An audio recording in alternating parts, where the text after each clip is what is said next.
네, 451페이지입니다. 451페이지 최신 기출문제 제55회 이론풀이 한번 해드리겠습니다. 자, 55회 이론 문제 10문제가 어떻게 출제되었는가 보도록 하겠습니다. 자, 1번 보시죠. 다음 대화 내용에서 선생님의 질문에 대해 올바른 답변을 한 사람은 이랬습니다. 자, 선생님이 뭐라고 질문을 했느냐? 조직 구성원이 이사회와 경영진이 제시한 경영방침이나 지침에 따라 업무를 수행할 수 있도록 마련된 정책 및 절차와 이러한 정책 및 절차가 준수되도록 하기 위한 제반의 활동을 의미하는 내부 통제제도의 구성 요소가 뭐냐? 질문에 답이 있어요. 선생님이 질문한 내용 중에 제반 활동을 의미하는 내부 통제제도의 구성 요소는 무엇이냐? 내부 통제제도의 구성 요소하고 내부 통제제도의 목적, 여기에서 시험이 내부 통제에서 만약에 문제가 나온다면 대부분 거기서 나옵니다. 내부 통제의 목적 세 가지 아시죠? 기업의 효과적인 운영, 그 다음에 회계 정보의 그 신뢰성 확보, 그 다음에 법규의 준수, 이렇게 세 가지잖아요. 그 다음에 그 구성 요소에 5가지가 있었죠. 통제 환경, 통제 활동, 그 다음에 모니터링, 위험 평가, 그 다음에 의사 및 의사소통, 정보 및 의사소통, 이렇게 5가지입니다. 자, 그 중에서 통제 활동, 활동을 의미하는 거, 통제 활동이죠, 통제 활동. 수진이가 옳게 답변한 겁니다. 통제 환경에 대한 얘기가 이 앞부분에서 살짝 나왔어요. 경영 방침. 무슨 경영 방침이라든가 경영 이념이라든가 회사의 어떤 조직 체계라든가 이런 것은 통제 환경에 해당이 되는 것입니다. 그런데 이 선생님이 이렇게 이러한 통제 환경에 대한 것들을 잘 준수하도록 하기 위한 제반 활동을 의미하는 게 뭐냐 이렇게 물었기 때문에 질문한 것은 활동을 물어본 거예요. 그래서 수진이가 정답이다.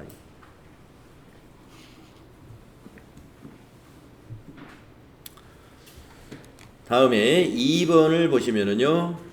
다음은 주식회사 한공의 상품 관련 자료입니다. 이를 토대로 23년 매출 원가를 계산하면 얼마인가? 재고자산을 저가법으로 평가하고 있으며 평가 손실은 정상적으로 가정한다. 네, 상품 매출 원가 구하라는 문제입니다.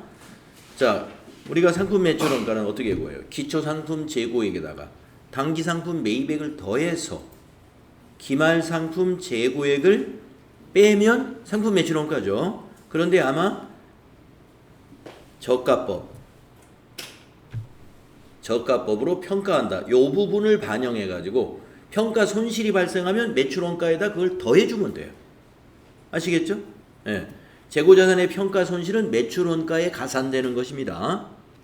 자, 그러면 우리가 이 TAT 2급을 우리가 지금 응시하는 분들이다 그러면 상품 매출 원가 이거 구하는 공식을 모르는 사람은 없단 말이죠. 자, 기초에다가 매입액을 더합니다. 그러면은 850만 원이죠. 거기에서 기말 재고액을 뺍니다. 기말 재고액을 뭘 반영하느냐? 요것만 아시면 되겠네. 취득 원가로는 300만 원이요. 손실은 가치로는 200만 원입니다. 그러면은 우리는 저가법을 적용하기 때문에 낮은 거 200만 원을 채택한다 이거예요. 그래서 200을 빼면 그게 매출 원가가 그냥 되는 거예요.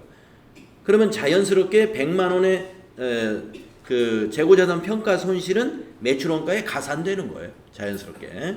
그래서 기말상품 재고액을 200만 원을 반영해서 빼줍니다. 그러면 850에서 200을 빼준다 이 말이에요. 650만 원이 매출 원가가 된다. 답이 3번. 이렇게 함으로써 이 문제에서 만약에 재고자산의 평가 손실은 얼마입니까? 그러면 100만 원이에요. 기말 재고 금액이 300인데 원가 기준으로 300인데 순실현 가치가 200이기 때문에 그 차익이 재고자산 평가 손실입니다. 재고자산 평가 손실은 어디로 간 셈이에요?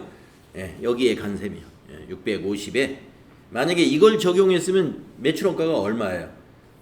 550이잖아요. 300을 빼니까 취득원가를 적용했으면 550인데 순실현 가치를 적용함으로써 650이 됐죠.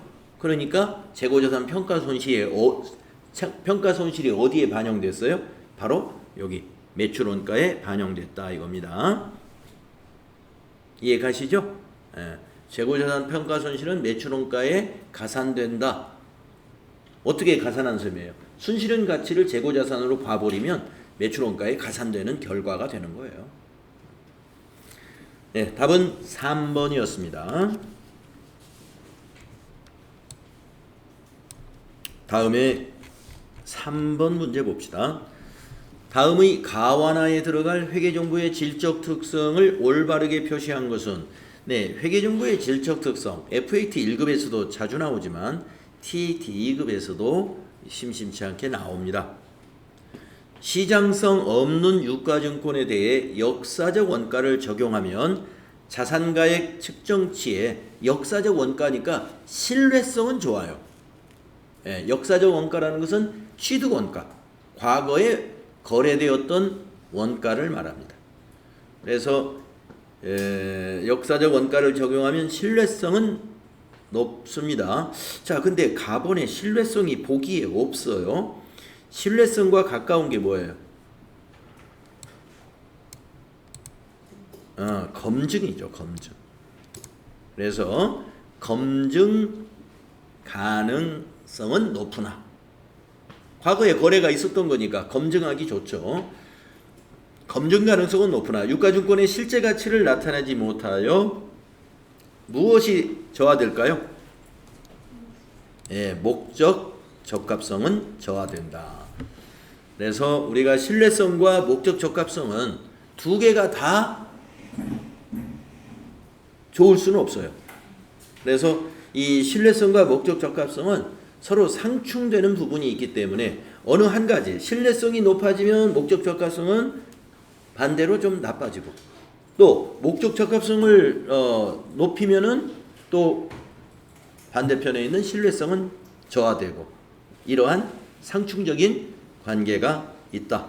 그래서 검증 가능성을 우리가 여기서 가번에 들어갈 단어로 보면 되고요. 나번에 들어갈 단어는 목적 적합성이다. 답이 3번입니다.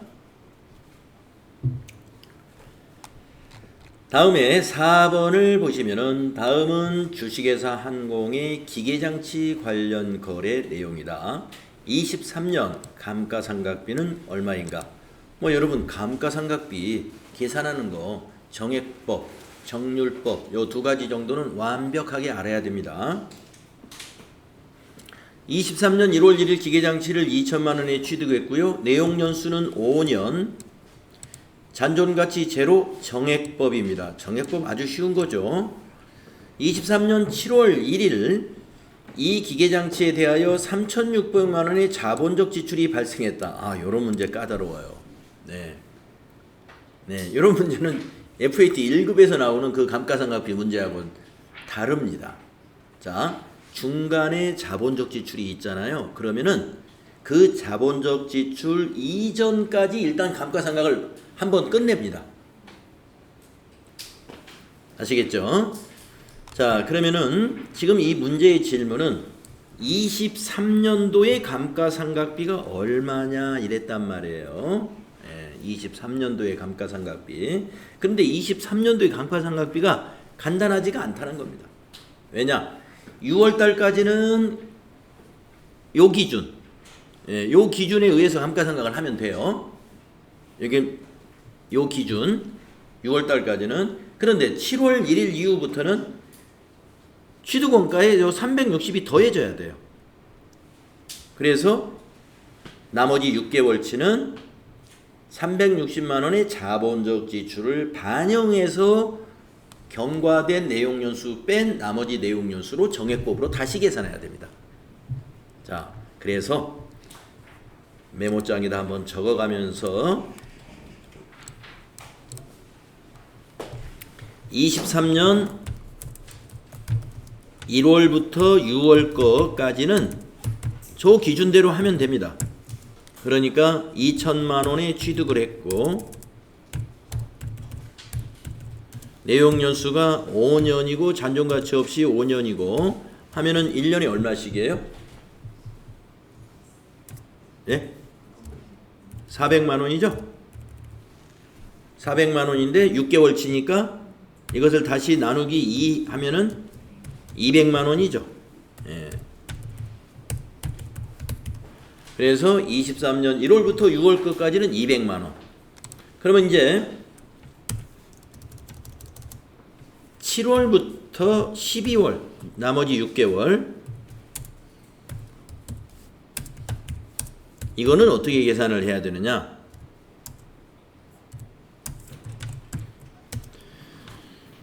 취득원가에다가 이 360만 원의 자본 지출을 더해야 되는데 이때 우리가 6월 말 현재 그러니까 7월 1일이라고 하겠습니다. 7월 1일 기초 장부 금액이 얼마인가? 장부 금액이 얼마인가를 한번 따져 보겠습니다. 23년 1월 1일 날 취득해가지고 지금 딱 200만 원 감가상각 된 거예요. 그러면 장부 금액은 이제 2천만 원에 취득해서 200만 원을 빼면은 1,800만 원이에요. 1,800만 원. 거기에다가 더하기. 자, 7월 1일 날 자본적 지출 360만 원을 했어요. 360만 원을 여기다 더해 줘야 됩니다. 그래서 1800에다가 360을 더하면 2160만 원이죠.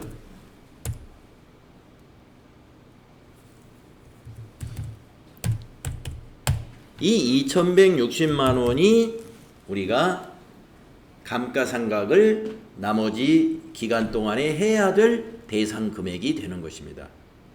그러면 2160만 원에 대해서 나머지는 어떻게 계산을 해야 되느냐? 자, 내용 연수의 변화는 없다 그랬습니다. 내용 연수의 변화는 없는데 6개월이 지나갔죠. 예, 그러면 나머지는 4.5년이 남아 있어요. 그래서 이제는 요거를 4.5로 나눠야 돼요. 4년 6개월로 나눈다 이 말입니다. 그러면 1년에 얼마씩 상각해야 되는 게 나오죠? 네. 자, 그래서 이걸 옮겨서 해볼까요? 자, 따라서 계산은 2160만 원 나누기 4.5 나누기 2 해야 6개월치가 나오죠. 그렇죠?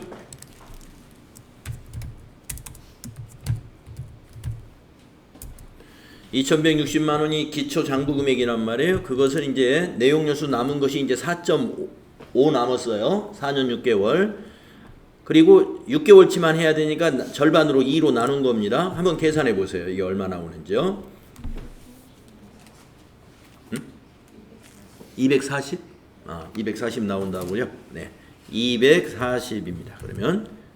그러면 요 두 개를 더 하시면 돼요. 여기 1월부터 6월이 200만 원. 그 다음에 7월부터 12월에 감가상각비가 240만 원. 상반기 하반기 걸 더해서 답은 440만 원이다. 보기에 440만 원이 있죠? 예, 4번이 그래서 답이 되겠습니다.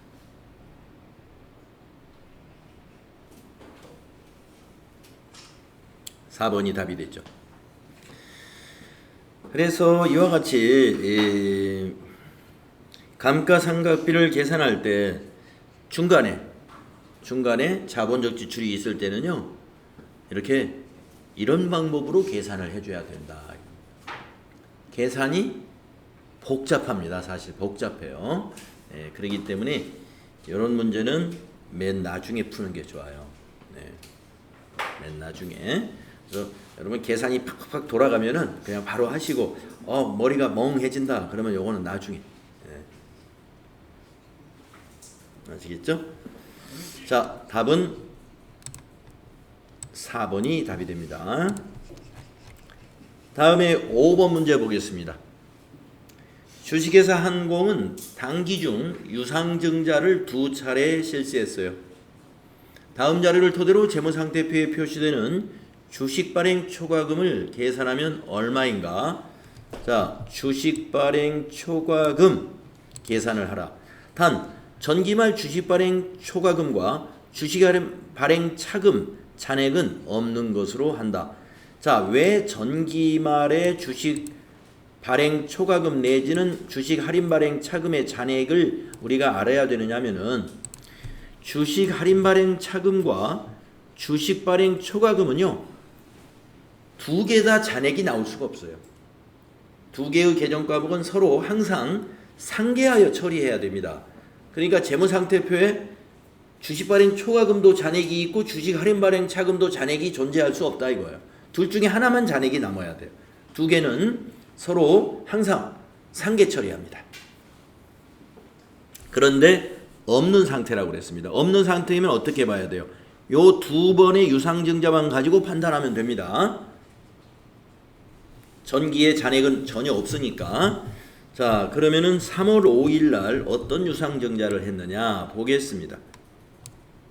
발행한 주식수 1000주, 한 주당 발행 금액은 10,000원, 액면 금액은 5,000원입니다. 주식 발행 수수료는 없습니다. 자, 그러면 계산이 아주 편하네요.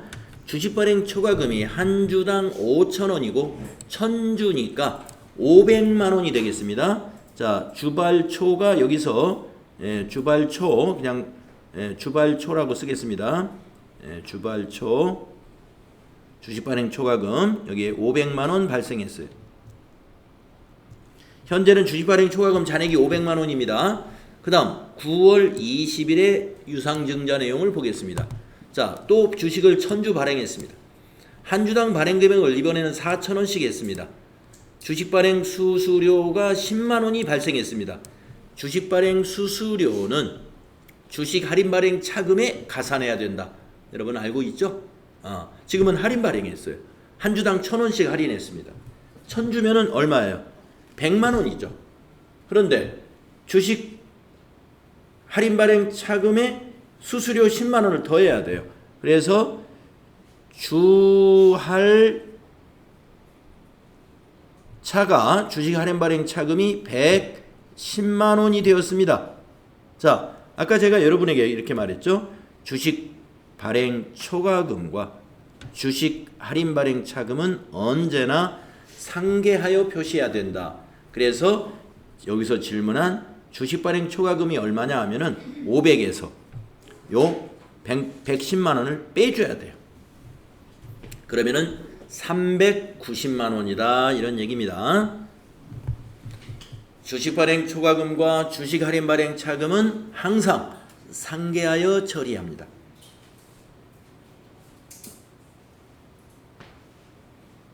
그래서 주식 발행 초과금이 얼마냐 하면은 500에서 110을 빼주면 돼요. 자, 3월 그래서 요 문제는 이렇게 해서 답만 찾으면 되는데 우리가 공부를 해야 되니까 3월 5일 날 분계와 9월 20일 날 분계를 한번 같이 해보겠습니다. 분계할 수 있어야 돼요.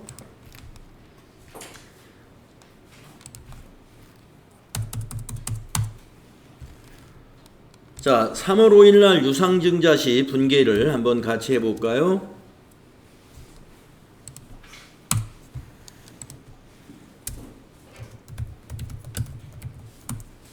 자, 차변에 현금으로 주금이 현금으로 들어왔다고 가정을 합시다. 10,000원에 발행했어요. 그러니까 1000주니까 현금이 1000만 원 들어왔습니다. 대변에는 계정 과목이 두 개가 되죠. 자본금과 주식 발행 초과금이 되죠. 자, 여러분 자본금은 얼마로 표시해야 됩니까? 네, 500만 원으로 표시해야죠. 액면가로. 그 차이는 주식 발행 초과금이에요.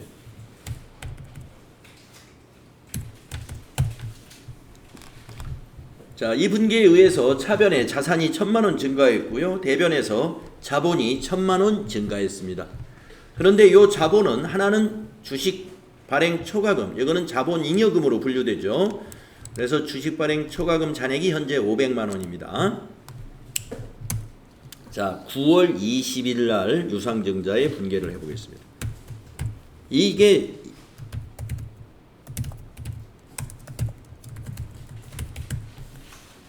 요게 중요해요. 9월 20일 날 회계 처리를 어떻게 할 것이냐, 이게 중요하다.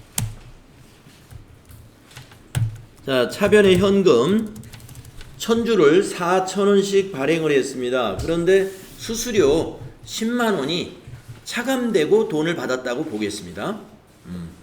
그러면은 400만 원에서 10만 원을 빼면은 390만 원이 자산이 증가하죠.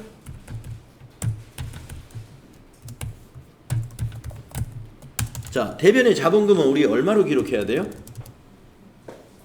네? 네, 500만 원이죠. 자본금은 언제나 액면가. 1,000주 액면가 5,000원 곱하면 500만 원입니다. 자, 그러면은 이제 차변에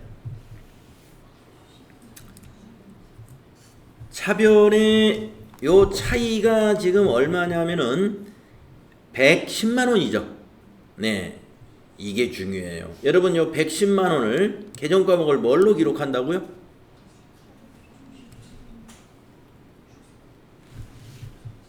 이것이 중요합니다.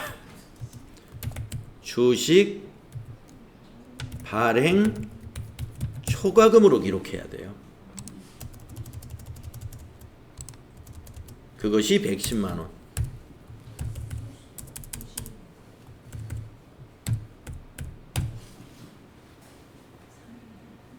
그러면 500만 원이 되죠? 자, 왜 할인 발행했는데 주식 발행 초과금으로 기록하느냐? 제가 주식 할인 발행 차금과 주식 발행 초과금은 언제나 상계 처리하시라 그랬죠. 두 개의 잔액이 존재할 수가 없어요. 만약에 여기다가 주식 할인 발행 차금 하면은 재무상태표에 주식 발행 초과금도 500만 원 그대로 있고 주식 할인 발행 차금도 110만 원 이렇게 표시되잖아요. 그게 있을 수 없다고요. 있을 수 없어요.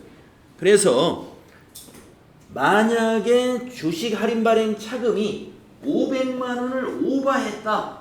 그러면 주식 발행 초과금 500만 원 다 상계하고 그 오버된 금액만 주식 할인 발행 차금으로 기록하게 된다. 이런 얘기입니다. 그런데 지금 주식 할인 발행 차금이 얼마예요? 110이잖아요. 110이니까 주식 발행 초과금 500만 원 내에 해당되는 거죠. 그러니까 주식 할인 발행 차금 계정 과목을 만들면 안 돼요. 만들면 안 되고 주식 발행 초과금에서 빼준다 이거예요. 빼준다는 건 뭐예요? 주식 발행 초과금 반대쪽 차변에다 기입하는 거예요. 이걸 우리가 뭐라고 그랬냐면 자본의 증가라고 그랬잖아요. 자본의 증가. 자본은 대변에서 증가하죠. 차변에 기록하면 어떻게 돼요? 감소하죠. 그래서 주식 발행 초과금이 감소된 거예요. 그래서 아까 이 문제의 답, 주식 발행 초과금이 얼마가 되느냐라고 물었을 때 그 근거가 이 회계 처리에 의해서 여기서 500만 원 증가했다가 여기서 110만 원 감소했기 때문에 주식 발행 초과금이 300 얼마가 되죠? 390 맞죠? 네. 주식 발행 초과금이 390이 답이다 이거예요. 1번. 5번의 답이 1번이다 이거.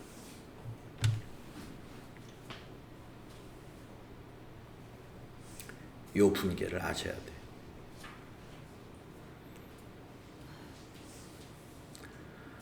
네, 그래서 우리가 회계 처리까지 알아두어야 그걸 바탕으로 해서 이제 아까 그 방식으로 답을 찾는 겁니다. 답을 찾을 때는 그냥 여러분이 아까 그 방식으로 찾으면 돼요. 3월 5일 날 주식 발행 초과금이 500만 원 나왔단 말이에요. 근데 9월 20일 날 주식 할인 발행 차금이 110이에요. 두 개는 상계 처리하는 것이다. 그걸 여러분이 아셔가지고 빼주면 된다 이겁니다. 네, 빼주면 되는데 그것을 전표로 만약에 입력해라 또는 분계 올바른 회계 처리를 찾아라 그러면 이렇게 돼야 돼요. 이렇게 여기 차변을 주식 할인 발행 차금 110 이렇게 하면 그건 틀린 거예요. 주식 발행 초과금에서 빼주는 거다.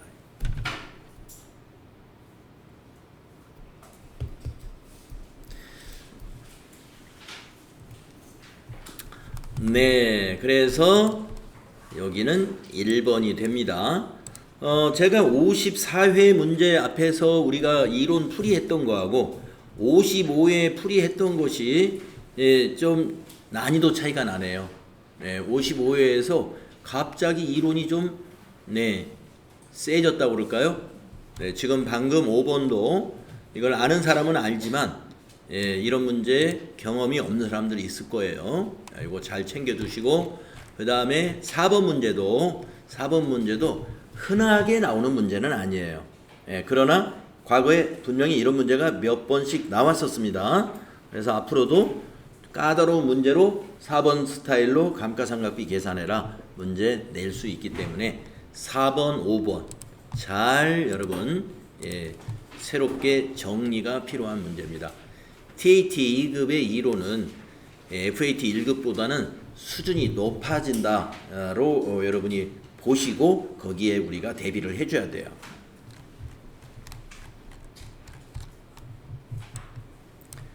자, 그래서 5문제 여기까지가 이제 재무회계 문제였습니다. 재무회계가 좀 세게 나왔기 때문에 뒤에 부가가치세나 또는 소득세 문제는 쉽게 낼 수가 있어요. 네, 자 부가가치세 문제 보겠습니다. 다음 중 부가가치세법상 영세율과 면세에 대한 설명으로 옳은 것은 이랬습니다. 1번 면세사업자는 매입 시 부담한 부가가치세액을 공제받을 수 있다? 없죠. 면세사업자가 부가세 공제받는다는 건 말이 안 됩니다. 신고도 안 하는 건데 어떻게 공제를 받습니까? 다음 2번 영세율 적용 대상자는 과세사업자로서 부가가치세법의 제반 의무를 이행해야 한다. 맞았죠? 영세율 적용 대상자는 우리가 과세사업자이기 때문에 부가가치세법상의 모든 의무가 있는 과세사업자예요. 그렇기 때문에 의무를 이행해야죠. 답은 2번입니다. 문제 쉽게 나왔죠. 3번은요. 면세는 소비지급 과세 원칙을 구현하기 위한 제도이다. 면세가 아니고 소비지급 과세 원칙은 영세율이에요. 영세율. 면세는 그 취지가 그 부가가치세의 역진성 제고를 위해서 만든 제도라고 보시면 됩니다. 부가가치세법의 역진성 제고, 역진성을 완화하기 위한 제도로서 면세 제도가 존재한다. 이렇게 보시고 이 소비지급 과세 원칙을 구현하기 위한 제도는 영세율 제도입니다. 그다음에 4번 간이과세자는 영세율을 적용받을 수 없다? 있습니다. 여러분 간이과세자도 수출을 하면 영세율 적용받아요. 간이과세자가 적용받을 수 없는 제도가 하나 있어요. 무슨 제도인지 아시나요? 간이과세자가 적용받을 수 없는 부가가치세법의 어떤 제도는 뭐냐면은 의제매입세액.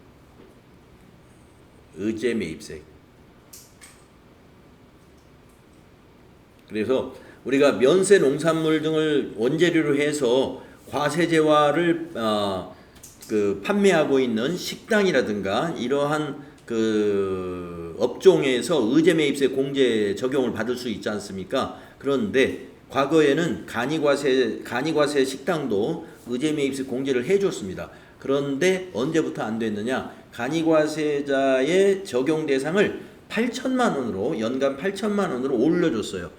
그렇게 하면서 이 부가가치세의 세부담 자체를 줄여줬기 때문에 그것으로 이제 의제매입세액 공제는 간이과세자의 의제매입세액 공제는 제외를 시켜버린 겁니다. 그래서 간이과세자는 의제매입세 공제를 적용받지 않는다. 알고 계시고, 그러나 영세율 적용은 합니다. 영세율 적용은 해당된다. 다음에 7번을 보겠습니다. 제조업을 영위하는 주식회사 한공의 23년 제1기 부가가치세 확정 신고 기간 공급가액에 대한 자료입니다. 매출세액은 얼마냐? 이거 얼마나 쉬워요. 매출세액이라는 건 뭐예요? 공급가액이 10%. 자, 매출액 440이면 여기에 10%니까 44만 원이 되고요. 그 다음에 수출은 매출세액이 0원이니까 0원이 되는 거고요. 그 다음 토지 매각액은 면세니까 면세는 세액 자체가 없는 거고요. 거래처에 제공한 판매 장려품. 네, 우리가 거래처에다가 만약에 견본품을 줬다면 우리가 이건 공급으로 보지 않지만 장려품을 줬습니다. 그래서 이거는 사업상 증여로 보고 과세하는데 시가로 과세해요. 시가로. 그래서 시가가 50만 원이면 부가세 5만 원 과세하게 되겠습니다. 그래서 44만 원 더하기 5만 원 하시면 되죠? 쉽죠? 1번 되겠습니다. 49만 원이 답이 되겠습니다. 다음 8번. 자, 8번부터 9, 10번까지가 소득세 이론 문제예요. 다음 중 이자 소득의 수입 시기에 대한 설명으로 잘못 연결된 것은. 이 수입 시기 문제 쉽지 않습니다. 네.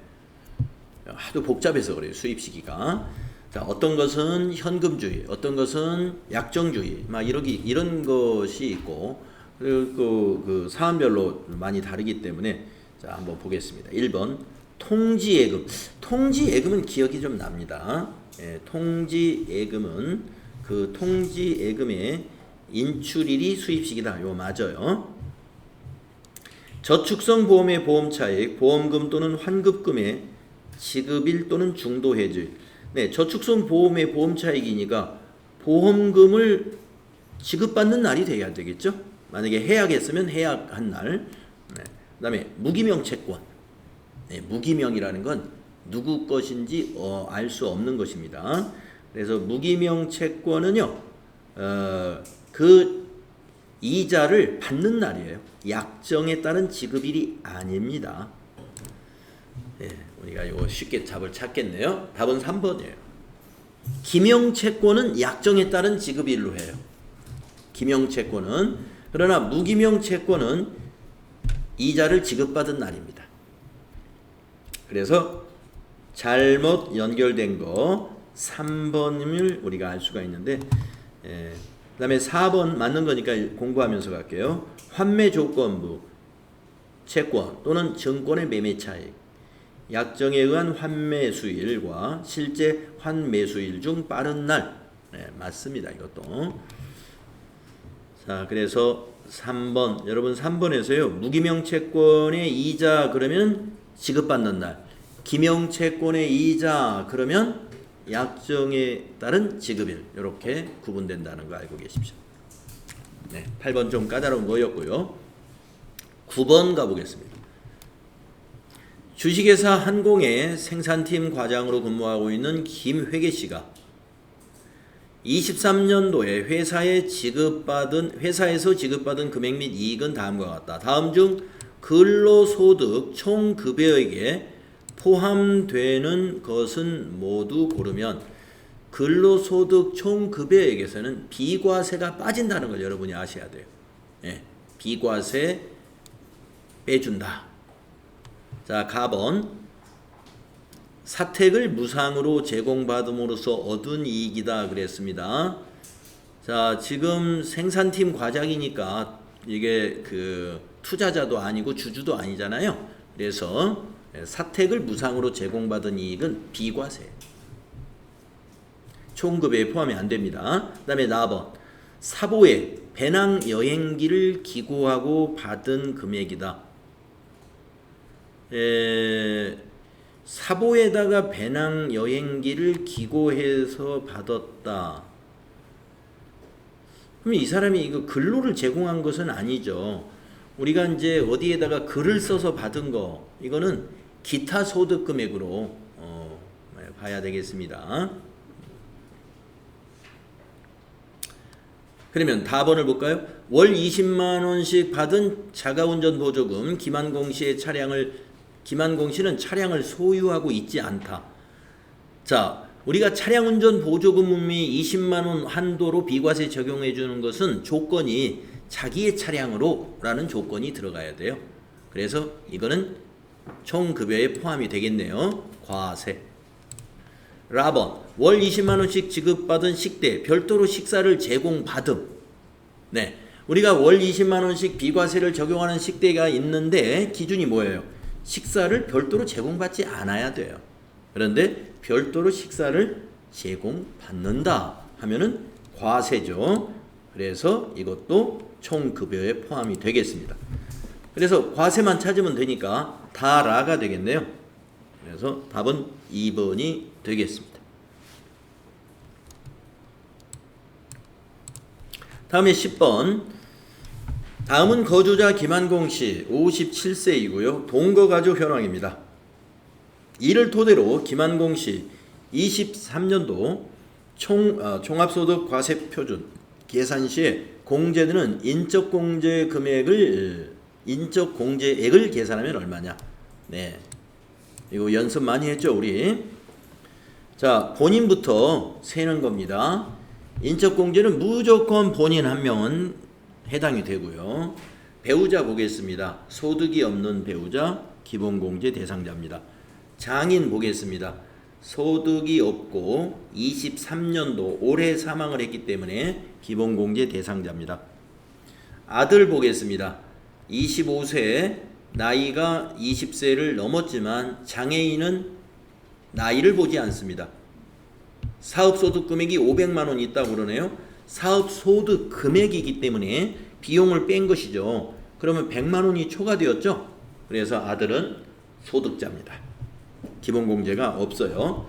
딸 17세 소득이 없습니다. 그래서 4명이 기본공제 대상자입니다.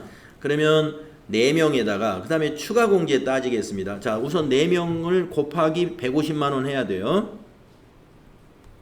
그러면 기본공제 금액이 600만 원에다가 추가공제를 확인하겠습니다.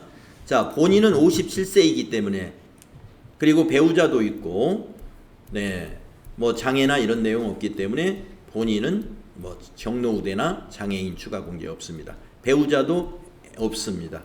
장인은 79세이기 때문에 경로우대가 적용됩니다. 100만 원 적용되죠. 그 다음에 딸은 추가공제 없습니다. 따라서 추가공제 100만 원, 그 다음에 기본공제 600만 원. 600에다 100을 더하면 700만 원이 되죠. 답은 2번이다 하는 것입니다. 네, 인적공제 계산하는 거 이것도 아주 자주 나오는 소득세 이론에서 자주 출제되는 유형의 문제예요. 연습 많이 해주시기 바랍니다. 자, 이렇게 해서 우리가 55회 이론 문제 10개 풀이해봤습니다. 질문 있으실까요?